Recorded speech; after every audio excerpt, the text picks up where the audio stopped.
کی بات یہ ہے کہ میں ان نوجوانوں کے حوصلوں پر رشک کرتا ہوں۔ پہلے بھی جب میں جامعہ کے طلبہ اور طالبات سے ملا تھا اور علی گڑھ کے طلبہ اور طالبات سے ملا تھا اور جو برابر فون پر بھی گفتگویں ہوتی رہیں، اس سے مجھے برابر یہ محسوس ہوتا رہا کہ خدا نے ان جوانوں کے سینوں میں ایک وہ عزم و حوصلہ بھر دیا ہے جو بعض وقت برسوں کی تربیت سے بھی نہیں پیدا ہو پاتا۔ اب کل بھی میں ان نوجوان لوگوں سے مل کر آیا ہوں، طلباء اور طالبات سے، جو پرسوں دلی پولیس کی جو بربریت تھی اس کا شکار ہوئے۔ کس بری طرح ان کو مارا گیا ہے، ایک نئے انداز سے مارا گیا ہے۔ ان کو جوتوں سے ان کے پیٹوں پر لاتیں ماری گئیں، سر پہ لاتیں ماری گئیں، اور ان کے جو پرائیویٹ پارٹس ہیں لڑکوں اور لڑکیوں کے، ان پر خاص نشانہ بنایا گیا اور اندرونی طور پر بلیڈنگ کا شکار ہو گئے وہ لوگ۔ لیکن میں سلام کرتا ہوں ان کے حوصلوں کو۔ میری آنکھوں میں آنسو آ گئے جب میں کل نوجوانوں کے زخمیوں کی عیادت کر رہا تھا شفا اسپتال میں اور کچھ ہاسپٹلوں میں، تو ایک نوجوان کی زبان سے بھی کوئی حرف شکایت تو کیا آتا۔ ایک نوجوان جو حیدرآباد کے رہنے والا ہے، جس کے بہت بری طرح چوٹیں آئی ہیں اور جس کے والد انڈین آرمی میں ہیں اور کشمیر میں پوسٹڈ ہیں، اس نے مجھ سے بہت نحیف آواز میں یہ بتایا کہ میرے والد نے، جب میں نے اس ایجیٹیشن میں حصہ لینا شروع کیا تو میرے والد نے مجھ سے وہاں سے یہ کہا کہ بیٹا، میں دیش کی سرحد پر کھڑے ہو کر دیش کی حفاظت کر رہا ہوں، تم دیش کے اندر رہتے ہوئے سنویدھان کی حفاظت میں ڈٹے رہنا۔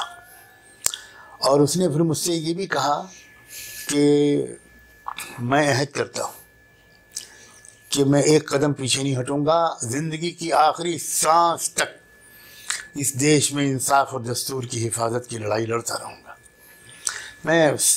میری آنکھوں میں سے آنسو ابل پڑے۔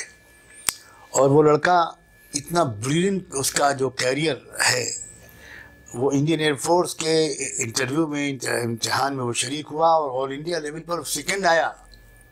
ابھی ریسنٹلی اس کا امتحان ہوا اور آئی اے ایس کے سلسلے میں بھی وہ تیاری کر رہا تھا، اور ایک مرحلہ امتحانات کا پورا ہو چکا ہے، ایک مرحلہ باقی ہے۔ اس کا مطلب یہ ہے کہ بہت ہی ایمبیشس لڑکا ہے، کرجیس لڑکا ہے، اور وہ دارالعلوم العلماء کا فارغ ہے۔ یہ بھی اس نے مجھ سے بڑی بات ہے، بڑی بات ہے۔